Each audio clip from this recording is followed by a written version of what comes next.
What's going on? What's going on? Big Lock family, how y'all doing today, man? I'm very excited, man. It's been on my mind for quite some time. I wanted to present to y'all my very first AR pistol and kind of let y'all know what we've been through. After 3 years and about 3,000 rounds later, I wanted to show y'all my Ruger AR pistol chambered in 5.56 with the 10.5-inch barrel, man. And without further ado, man, we're going to present it. We're going to cut to the chase. Let's get it. So here, ladies and gentlemen, I present to you my very first AR pistol. This is my Ruger 10.5-inch AR pistol chambered in 5.56. We're going to show that the gun is clear. We racked our bolt to the rear. We looked inside for a visual check, and now we're checking physically. This gun is clear. We're gonna drop that bolt, fire in the safe direction, and look, we good to go, baby. So I got this gun about 3 years ago. Put about 3,000 rounds through it. I've not had to change out any major parts. The bolt carrier group has released all of those rounds. I've recently switched out the trigger, but everything else on this gun is bone dry. Before the pandemic, I was able to trade in my Diamondback 16-inch 300 Blackout in order to get this gun here. I think these guns now go for about $1,100 to $1,000. So that shows you, man, that pandemic has pushed the price up on these guns $500 since 2019. This gun has been amazing though, man. I love everything about it. It came bone stock with this SBA3 tactical brace. The functionality for it has been amazing. It came with an A2 regular pistol grip. I recently switched it out for a Hogue. I love the grip. I love the texture. And it's amazing. It has a 9-inch handguard with a 10.5-inch barrel. Everything else I added. These rail covers from Magpul. This UTG flip-up sight, which has been on the gun for about 2 years. And they work perfectly, man. They work perfectly. I have no issues out of them. They sturdy. They do what they need to do, man. So don't let anybody tell you can't get something affordable and it not work for you, man. Cheap and affordable are two different things. Something can be cheaply made and may not cost nothing, but something can be made with great quality and care and still be brought to you at a reasonable price. Same thing with this red dot. This is a true glow red dot. I think I spent about $70 for it at my local gun store, and it has been on this gun for 2 years. I first had an LVPO, a low power variable optic. Wasn't, too fond of it and put it on another gun, but I dropped this on here, man, and it's been on here for 2 years. Sighting in at 50 yards, and it has held its zero. So again, man, I didn't go and spend the $500, the $400 I could have spent on the EOTech or any of those top brands. Not, doubting them any bit, but my guns and my equipment that I put on my guns will always work for me. I'm never going to break the bank in order to put attachments on my gun. Same thing goes for this gun, man. You don't have to go out and spend thousands and thousands of dollars to put rounds down range, man. Go get you an affordable gun. Even though these times it seems like every gun isn't affordable, man. But there's top tier, there's mid tier, and there's low tier.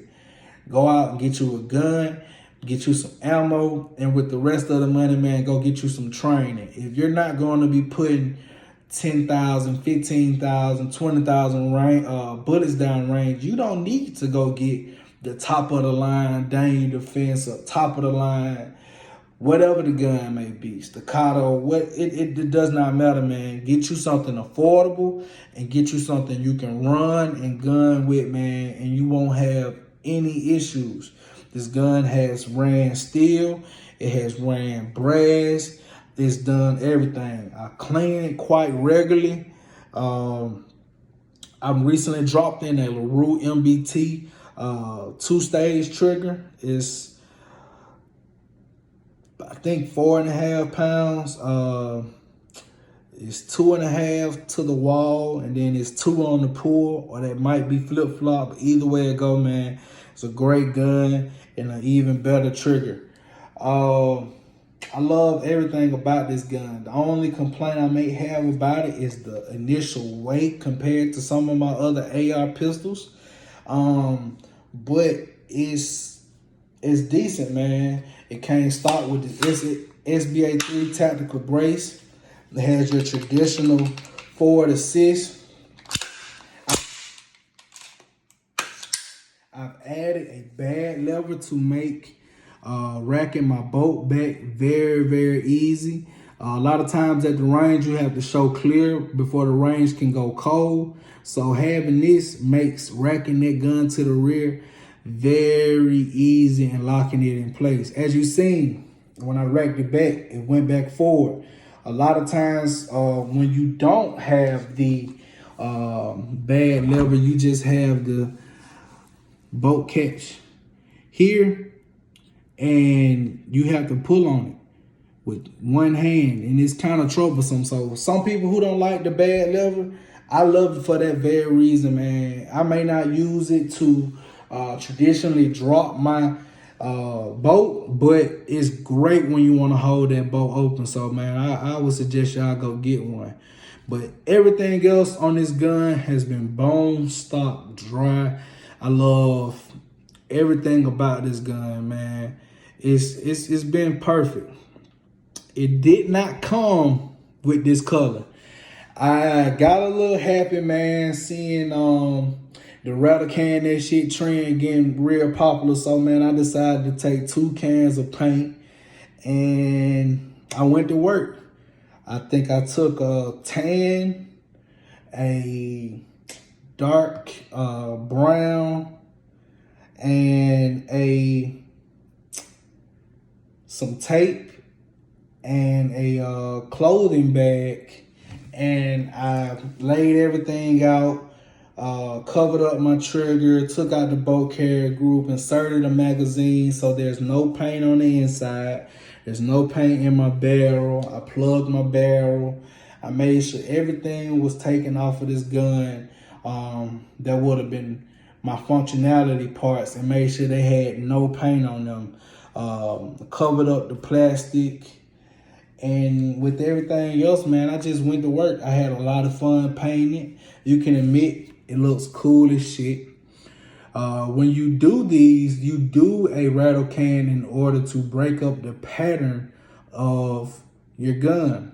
Guns are known all around this world for being black. So the whole goal of spray painting your gun is to break up that pattern, and you're supposed to paint it to the color of your surroundings.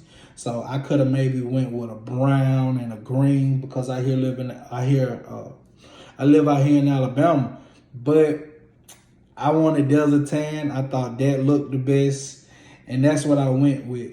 One thing about AR pistols, man, when you take a AR and you go from a 16-inch barrel and you shorten it down, the second or the inch that you take anything off of an AR-15 with a 16-inch barrel, you're going to have unburned gas. So you have a muzzle flash the more and more you shorten that barrel. By this cutting off 6 inches, I have a pretty big muzzle flare when I shoot this gun. There's a big ass fireball. It's loud as shit. And that's just something to keep in mind when you want an AR and you want to take it down and shorten it down. Now, this gun is legal enough to ride with me in the front seat of my car. So you gain and you lose certain things. I can always put a suppressor on here, man, but just always keep in mind, when you take 16 inches and you cut it down, you have unburned gas and you have a fireball. So if I was to cut this down to a 3.5, a 5.5, a 7.5, the more and more and more I take this gun down, the bigger the fireball and the louder this gun gets. 300 Blackout, on the other hand, with a 10.5-inch barrel works perfectly. With 300 Blackout, the gases have burned off at 9 inches. So you don't really have too much to worry about as far as what barrel length you need with a 300 Blackout. If anything, you can worry about having too much barrel with 300 Blackout, but with 5.56, your standard traditional 16-inch barrel is what you want to go with, man. But on the other hand, I love this gun. I love its functionality. It's not supposed to be for self-defense. In my opinion, this is literally just a range toy. It makes everybody at the range, a little mad, man. Indoor, outdoor, doesn't matter. It's a loud puppy, man. It has a nice bark. Best believe it does. But it's pretty accurate. Damn so accurate. I've been able to hit a 3-inch and a 5-inch bell consistently and consecutively at the range with no issue. Depending on your muzzle brake, will depend on how much rise you have. But by this being an AR with a buffer tool, man, the felt recoil isn't much at all. Shorting down the AR doesn't really mess with the accuracy at all. I think I could outgun somebody with a 16-inch barrel. This gun has been amazing to me and my family. I love it. I trust it. It's just been a great gun. So this Ruger made AR-15, not Daniel Defense, not any of those other top name brands, has been perfect for me, man. So again, always remember, you can get a gun that's affordable, man, and you can run it, man. I haven't had any major part changes. This boat carrier group has put down all the range bullets. His barrel has been the same. So again, if you're gonna get something, if you want to get something of value, please be my guest and go ahead. But if you're out there and you're looking for a gun and you need something right now and you have decent money, get you a decent gun. Know what you're gonna put through it. If you're gonna put 20,000 range bullets down range, go get you a high-end gun. Me myself, I knew I wasn't gonna be doing too many rounds down range. I like to go on the range on the weekends, but I'm maybe shooting a box of 50, box of 100, get a good training session in, work on my technique, and then I'm gone. If that's gonna be you, get you something affordable, buy some bullets, stock up on the bullets, and get you some training. That's really all it boils down to, man. So again, this was my Ruger AR-15 Chamberlain 5.56 with the 10.5-inch barrel with the big boy bark. And I love it, man. I love this trigger I dropped in, and I love everything about it, man. But I appreciate y'all staying with me, listening and learning about this gun and my trials with it. Go get you one, man. It's been amazing, man. But y'all go like and subscribe to my channel. This has been Big Lock TV. I appreciate y'all. Y'all stay safe, stay tactical, and stay prayed up, man. Holla.